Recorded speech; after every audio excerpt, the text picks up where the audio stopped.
नमस्कार सोहार, मैं पायल त्रिवेदी और आप देख रहे हैं न्यूज झारखंड। समय हो चला है झारखंड की खबरों को जानने का और उनसे अपडेट होने का। तो चलिए जानते हैं झारखंड की तमाम बड़ी खबरों को। इससे पहले अगर आप चैनल पर नए हैं तो हमारे चैनल न्यूज झारखंड को सब्सक्राइब करें और बेल आइकन को प्रेस कर दीजिए।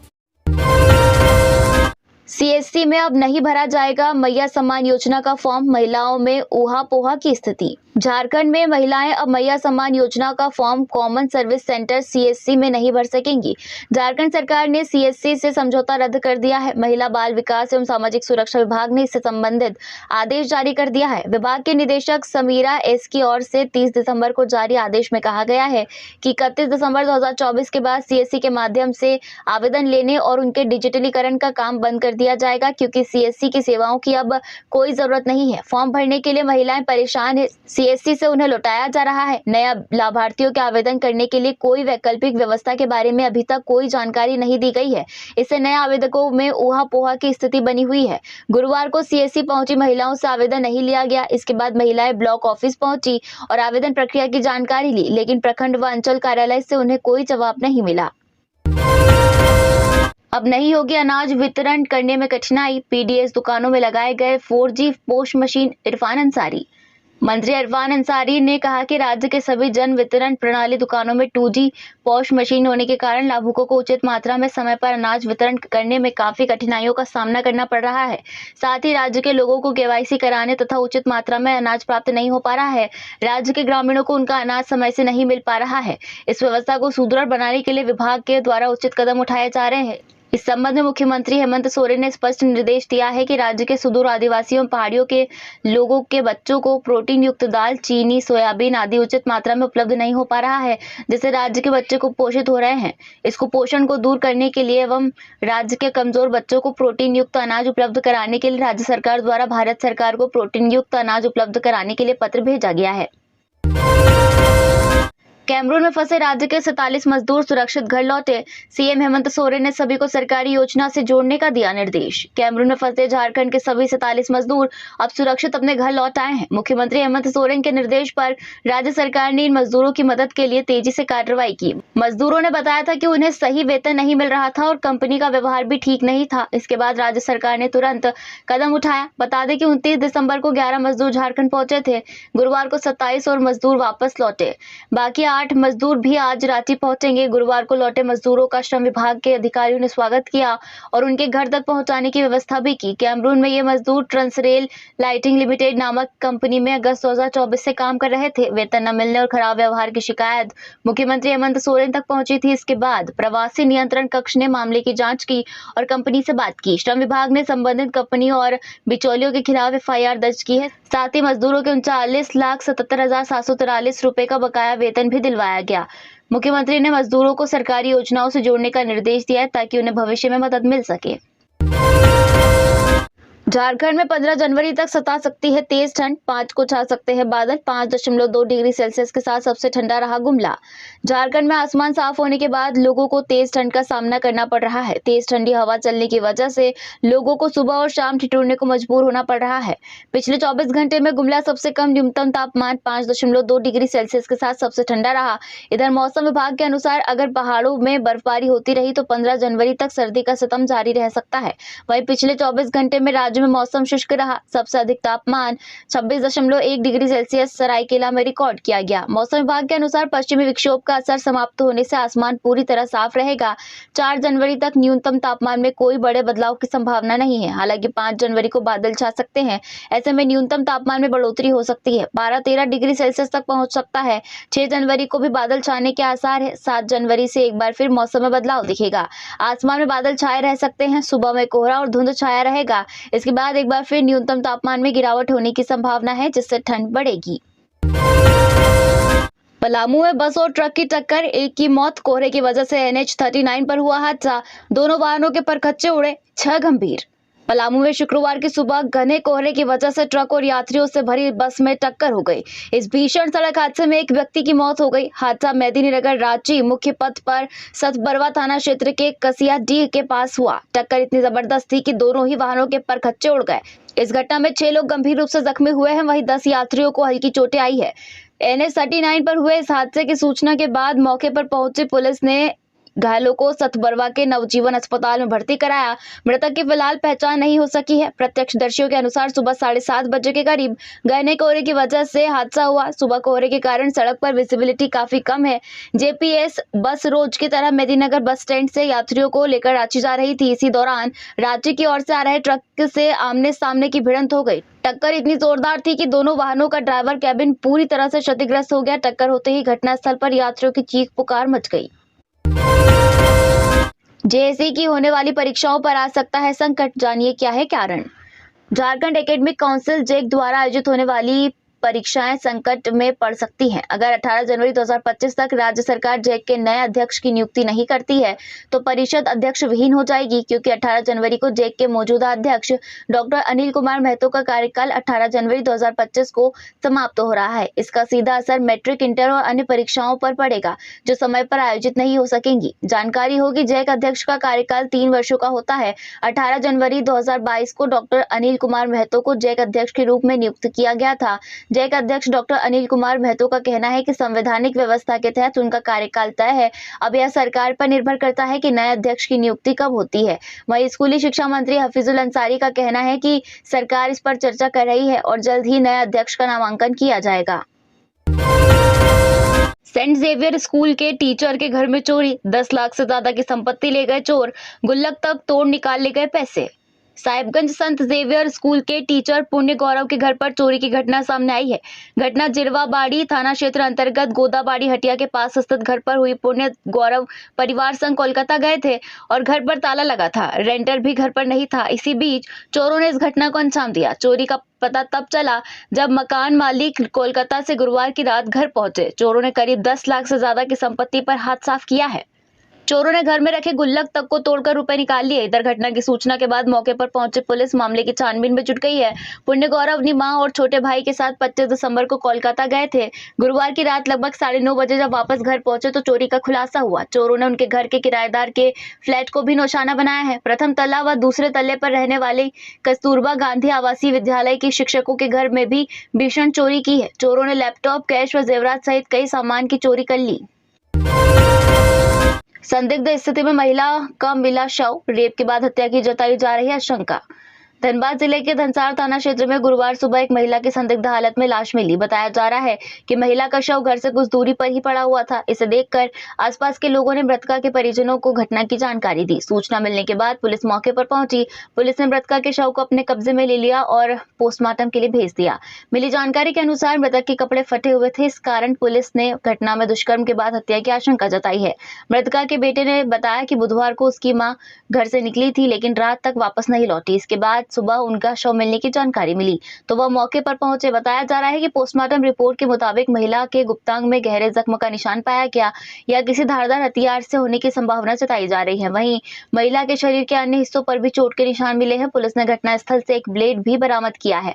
इसके बाद महिला के शरीर से सैंपल लेकर जांच के लिए भेज दिए गए हैं। ग्रामीण विकास मंत्री का निर्देश, अबुआ आवास योजना में किस्तों में राशि देने में 7 दिनों की देरी पर पूछा जाएगा शो कॉज, अधिकारियों को क्षेत्र भ्रमण का निर्देश। अबुआ आवास योजना के लाभुकों के तृतीय किस्त की जारी वितरण में देरी करने वाले अधिकारियों पर कार्रवाई होगी। ग्रामीण विकास मंत्री दीपिका पांडेय सिंह ने ऐसे अधिकारी व कर्मचारियों को चिन्हित करने को कहा है जो तृतीय किस्त के वितरण में मात्र 7 दिनों से अधिक का विलंब कर दिए हैं। इनसे पहले स्पष्टीकरण पूछा जाएगा। जवाब संतोषजनक नहीं होने पर उचित कार्रवाई की जाएगी। लाभुकों को तृतीय किस्त राशि वितरण की प्रतिदिन अधिकारियों को समीक्षा करने को कहा है। जिलावार रिपोर्ट मांगाने को कहा गया है। मंत्री ने स्पष्ट किया है कि आवास योजना के तहत सभी निर्माणाधीन आवासों की प्राथमिकता के आधार पर पूर्ण किया जाए। लिंटल ढलाई पूर्ण किए गए निर्माणाधीन आवासों को पूरा कराने को कहा गया है। आवास योजनाओं के प्रभावी तौर से कार्यान्वयन के लिए निर्धारित अंतराल में समीक्षा करने को कहा है और स्पष्ट किया है कि विभाग के वरीय पदाधिकारियों द्वारा क्षेत्र स्तर पर निरीक्षण किया जाए। मंत्री के निर्देश के बाद ग्रामीण विकास विभाग के वरीय पदाधिकारी जल्द ही फील्ड विजिट की तैयारी कर रहे हैं। राज्य कर्मियों का डीए 3% बढ़ा, अधिसूचना जारी। राज्य सरकार के कर्मियों का 1 जुलाई 2024 के प्रभाव से महंगाई भत्ता बढ़ाने की मंजूरी मिल गई है। कैबिनेट की स्वीकृति के बाद वित्त विभाग ने 3% महंगाई भत्ता बढ़ाने की अधिसूचना जारी कर दी है। वर्तमान में 7वां वेतन प्राप्त राज्य कर्मियों को 50% मिल रहा है। अब 3% बढ़ने के बाद उन्हें 53% डीए मिलेगा। वहीं बड़ा महंगाई भत्ता का लाभ 7वां वेतनमान प्राप्त पेंशनधारी व पारिवारिक पेंशनधारियों को मिलेगा। ऐसे में जनवरी माह के वेतन से राज्य कर्मियों व पेंशनधारियों को बढ़ा हुआ डीए के साथ वेतन पेंशन का भुगतान किया जाएगा। उन्हें जुलाई से दिसंबर माह तक 6 माह का बकाया भुगतान भी किया जाएगा। झारखंड के 10 स्कूलों में छात्रों को मिलेगी आवासीय सुविधा। झारखंड के 10 स्कूलों में आवासीय सुविधा विकसित की जाएगी। स्कूलों का चयन झारखंड शिक्षा परियोजना परिषद ने कर लिया है। 10 अलग-अलग जिलों में एक स्कूलों को इसके लिए चिन्हित किया गया है। इन स्कूलों में हॉस्टल निर्माण की प्रक्रिया शुरू भी कर दी गई है। इनमें सुदूरवर्ती जनजातीय समूह क्षेत्र के बच्चों को रखकर शिक्षा से जोड़ने की पहल की जा रही है। प्रधानमंत्री जनजातीय आदिवासी न्याय महाअभियान के तहत जनजातीय समूह के विकास के लिए इन स्कूलों में आवासीय सुविधा बहाल की जा रही है। इन स्कूलों में विलुप्त होती या शिक्षा से वंचित होते असुर, बिरहोर, हो, बिरजिया, कोरवा, माल, पहाड़िया आदि जनजातीय समुदाय के बच्चों का नामांकन कराया जाएगा, जिन्हें आवासीय सुविधा दी जाएगी। इसके लिए 3.5 करोड़ का बजट निर्धारित किया गया है। ठंड को देखते हुए देर रात रांची डीसी ने किया शहर का भ्रमण, जरूरतमंदों के बीच बांटे कंबल। रांची डीसी मंजूनाथ भजंत्री 2 जनवरी को देर रात ठंड को देखते हुए रांची शहरी क्षेत्र का भ्रमण करने निकले। इस दौरान उन्होंने खादगड़ा बस स्टैंड स्थित आश्रय गृह का निरीक्षण करते हुए आश्रय गृह में उपलब्ध सुविधाओं की जानकारी ली। बढ़ते ठंड को देखते हुए निगम के सभी आश्रय गृहों में बेड, कंबल, पेयजल इत्यादि की बेहतर इंतजाम के साथ तमाम व्यवस्था सुनिश्चित कर रखने का निर्देश दिया। रांची डीसी मंजूनाथ भजंत्री ने सड़कों पर रात में गुजर बसर कर व्यक्तियों को चिन्हित करते हुए रेस्क्यू ऑपरेशन बृहद स्तर पर चलाते हुए नजदीक आश्रय गृह में शिफ्ट करने का भी निर्देश दिया, ताकि ठंड में सड़कों पर रात में गुजर बसर कर रहे व्यक्तियों को कोई परेशानी न हो। साथ में उन्होंने जरूरतमंदों के बीच कंबल का भी वितरण किया। इस दौरान अपर प्रशासक रांची नगर निगम संजय कुमार एवं संबंधित पदाधिकारी उपस्थित रहे। बिना लाइसेंस वाले आरओ प्लांट अब होंगे सील। रांची नगर निगम क्षेत्र में बिना लाइसेंस के आरओ उपचार संयंत्र के संचालक पर अब कार्रवाई होगी। बिना लाइसेंस के आरओ प्लांट का संचालन करते पकड़े जाने पर तय अर्थदंड का भुगतान नहीं करने पर सील करने की कार्रवाई की जाएगी। इस संबंध में गुरुवार को निगम के उप प्रशासक की ओर से निर्देश जारी किया गया है।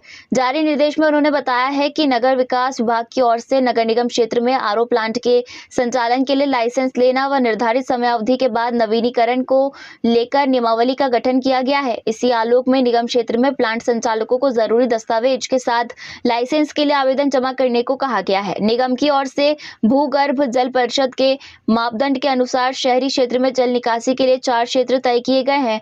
तय मानक के अनुसार सुरक्षित क्षेत्र, अर्धगंभीर, गंभीर और अत्यधिक दोहन क्षेत्र तय किया गया है। इसमें सुरक्षित क्षेत्र के लिए लाइसेंस जारी किया जाएगा। नगरीय निकाय चुनाव नहीं होने के कारण पारा शिक्षकों का मानदेय बढ़ोतरी अटका। झारखंड के शहरी क्षेत्र के स्कूलों में कार्यरत करीब 8000 पारा शिक्षकों को पिछले 2 वर्षों से मानदेय बढ़ोतरी का इंतजार है। सहायक अध्यापक सेवा शर्त नियमावली 2022 के मुताबिक हर साल शिक्षकों के मानदेय में 4% बढ़ोतरी का प्रावधान है, लेकिन नगर निकाय चुनाव नहीं होने के कारण शिक्षकों का सेवा सत्यापन नहीं हो पा रहा है।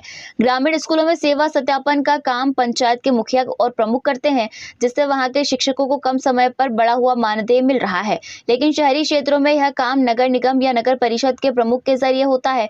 चूंकि राज्य में नगर निकाय चुनाव अभी तक नहीं हुए हैं, इसलिए शहरी क्षेत्र के शिक्षकों का सत्यापन नहीं हो पा रहा है। राज्य के कई जिला शिक्षा अधीक्षक ने इस समस्या को लेकर झारखंड शिक्षा परियोजना से मार्गदर्शन मांगा है। शिक्षा विभाग से दिशा निर्देश मिलने के बाद शिक्षकों को पिछले 2 वर्षों की बढ़ोतरी के साथ एरियर भी दिया जाएगा। शहर में लगातार हो रही आपराधिक घटनाओं को लेकर चैम्बर भवन में हुई बैठक, विधि व्यवस्था को लेकर चर्चा। रांची शहर में नियमित रूप से घटित आपराधिक घटनाओं पर नियंत्रण नहीं होने पर चिंता जताते हुए झारखंड चैम्बर ऑफ कॉमर्स ने इस मामले में मुख्यमंत्री हेमंत सोरेन से हस्तक्षेप की अपील की है। 3 दिन पूर्व पंडरा ओपी अंतर्गत ओटीसी ग्राउंड के समीप अपराधियों द्वारा की गई छिनतई और गोलीकांड की घटना का उद्भेदन अब तक नहीं होने पर चिंता व्यक्त करते हुए 2 जनवरी को चैम्बर भवन में पदाधिकारियों की एक बैठक हुई। हाल के दिनों में व्यापारिक समाज के साथ घटित होने वाली घटनाओं को दुखद बताते हुए इस पर त्वरित कार्रवाई की मांग की गई। इस बात पर भी आपत्ति जताई गई कि क्या कारण है कि पुलिस प्रशासन की सक्रियता के बावजूद अपराधियों का मनोबल बढ़ता जा रहा है। विमर्श के दौरान यह भी कहा गया है कि हर एक नियमित अंतराल पर होने वाली घटनाओं से व्यापारी समाज चिंतित है। झारखंड की बिटिया अर्जुन अवॉर्डी सलीमा पुरस्कार पाने वाली झारखंड की पहली महिला हॉकी खिलाड़ी कभी बांस की स्टिक से करती थी प्रैक्टिस। झारखंड की स्टार महिला हॉकी खिलाड़ी और भारतीय हॉकी टीम की कप्तान सलीमा टेटे को अर्जुन अवार्ड से नवाजा जाएगा। 17 जनवरी को उन्हें पुरस्कार से सम्मानित किया जाएगा। सलीमा झारखंड के पहले महिला और दूसरी हॉकी खिलाड़ी है जिन्हें अर्जुन अवार्ड दिया जाएगा। इससे पहले 1972 में ओलंपियन स्वर्गीय माइकल किंडो को अर्जुन पुरस्कार से सम्मानित किया गया था, जबकि सिल्वानुस डुंगडुंग और समुराय टेटे को मेजर ध्यानचंद अवार्ड से सम्मानित किया जा चुका है। हॉकी इंडिया के महासचिव भोलानाथ सिंह ने कहा कि यह पल झारखंड और हॉकी से जुड़े हुए सदस्यों के लिए सम्मान का है। सिमडेगा के सदर प्रखंड के गांव बड़की छापर में पली बड़ी सलीमा का बचपन अभाव में बीता। बांस से बनी स्टिक से हॉकी की शुरुआत हुई। पिता सुलक्षण टेटे और मां सुभानी टेटे किसान हैं। सलीमा के पिता भी हॉकी खिलाड़ी रह चुके हैं। इसका फायदा उन्हें मिला और पिता के रूप में ही आरंभिक कोच भी मिल गया था। वे सलीमा को जिले में होने वाली लट्ठा कमहन प्रतियोगिता में खेलने के लिए पहली बार 2011 में लेके गए थे। 80 स्कूल ऑफ एक्सीलेंस के विद्यार्थियों के लिए प्री बोर्ड 17 से। राज्य सरकार की ओर से सीएम स्कूल ऑफ एक्सीलेंस के विद्यार्थियों के लिए सीबीएसई की 10वीं और 12वीं बोर्ड की परीक्षा में बेहतर प्रदर्शन और 100% उत्तीर्णता सुनिश्चित करने के लिए प्री बोर्ड परीक्षा आयोजित की जाएगी। 10वीं के छात्रों के लिए 17 से 27 और 12वीं के लिए 17 से 31 जनवरी तक यह परीक्षा होगी। प्री बोर्ड का उद्देश्य छात्रों की वर्तमान तैयारी का आकलन करना है। बता दें कि 80 सीएम स्कूल ऑफ एक्सीलेंस के 12,000 छात्र फरवरी-मार्च में सीबीएसई की ओर से ली जाने वाली परीक्षा में शामिल होंगे। प्री टेस्ट के बाद जरूरत पर कक्षा चलेगी। धनबाद से रांची के रिम्स जा रही महिला ने एम्बुलेंस में दिया बच्चे को जन्म। 6 महीने की थी गर्भवती। झारखंड के धनबाद से राजधानी रांची स्थित रिम्स अस्पताल जा रही एक महिला ने गुरुवार को रास्ते में ही बच्चे को जन्म दे दिया। मिली जानकारी के मुताबिक महिला की पहचान अन्नू देवी के रूप में की गई है, जो निरसा के गोपालगंज की रहने वाली है। बताया जा रहा है कि अन्नू न्यूरोलॉजिकल समस्या से जूझ रही थी। उनके स्वास्थ्य की गंभीरता को देखते हुए गुरुवार को एसएनएमएमसीएच के डॉक्टरों ने उन्हें रिम्स रेफर कर दिया था। वह 6 महीने की गर्भवती थी। परिजनों के अनुसार महिला को रिम्स लेकर जाने के लिए एम्बुलेंस से रवाना किया गया, लेकिन पुटकी के पास पहुंचते ही महिला को प्रसव पीड़ा शुरू हो गई। इसी बीच महिला ने एम्बुलेंस में ही बच्चे को जन्म दे दिया। बच्चा बिल्कुल स्वस्थ बताया जा रहा है। वहीं मामले की गंभीरता को देखते हुए एम्बुलेंस चालक ने तुरंत महिला को पुटकी स्थित एक निजी अस्पताल पहुंचाया। वहां नवजात की सफाई और देखभाल के बाद उसे वापस एसएनएमएमसीएच लाकर भर्ती करवा दिया गया। बता दें कि 6 महीने में जन्म होने के कारण नवजात की स्थिति नाजुक है। इस कारण उसे अस्पताल के एनआईसीयू में भर्ती कराया गया है। गिरिडीह में बिजनेसमैन के घर में डकैती। पूरे परिवार को बंधक बनाकर 8 लाख के जेवरात और 2 लाख रुपए कैश ले गए। सभी का फोन भी लूटा। गिरिडीह में बीती रात नकाबपोश डकैतों ने एक बिजनेसमैन के घर में डकैती की वारदात को अंजाम दिया। घर में घुसते ही 6 की संख्या में डकैतों ने पूरे परिवार को बंधक बना लिया, हाथ को रस्सी से बांधा और मोबाइल फोन भी लूट लिया। इसके बाद हर कमरे की अलमारी, दीवान से 8 लाख के जेवरात और 2 लाख रुपए कैश लेकर भाग निकले। घटना बिरनी थाना क्षेत्र के बिराजपुर में हुई। घर के मालिक राजेश मोदी की बिराजपुर में ही राशन की होलसेल दुकान है। डकैतों ने करीब 2 घंटे तक उत्पात मचाया और भाग निकले। घटना के बाद पुलिस को इसकी सूचना दी गई। मौके पर पहुंची पुलिस मामले की जांच में जुट गई है। राजेश मोदी के बेटे कुंदन मोदी ने बताया कि घर की बालकनी के सारे बदमाश घर के अंदर पहुंचे थे। पिता ने दरवाजा बंद नहीं किया था, इसलिए बदमाश सबसे पहले उनके कमरे में घुसे और उन्हें हथियार के बल पर बंधक बना लिया। इसके बाद पिता ने मेरे कमरे का दरवाजा खुलवाया। कुंदन के अनुसार मैंने जैसे ही दरवाजा खोला, बदमाशों ने मुझे भी पकड़ लिया। इसी तरह मेरे छोटे भाई को पकड़ पूरे परिवार को एक कमरे में हथियार के बल पर बंधक बना रखा। अन्य डकैत घर के हर कमरे में घुसकर जेवरात और कैश निकालने में जुटे रहे। करीब 2 घंटे के बाद लूट का सारा सामान लेकर वो भाग निकले। 49 नगर निकायों में सीवरेज सिस्टम तैयार किया जाएगा। नए सिरे से डीपीआर बनेगा। नगर विकास मंत्री सुदीप ने सभी 49 नगर निकायों में सीवरेज सिस्टम बनाने के लिए अलग अलग निकायों का नक्शा तैयार कर डीपीआर बनवाने का निर्देश विभाग के पदाधिकारियों को दिया है। मंत्री ने कहा है कि जैसे जैसे राशि उपलब्ध होगी, प्राथमिकता के आधार पर सीवरेज सिस्टम का निर्माण किया जाएगा।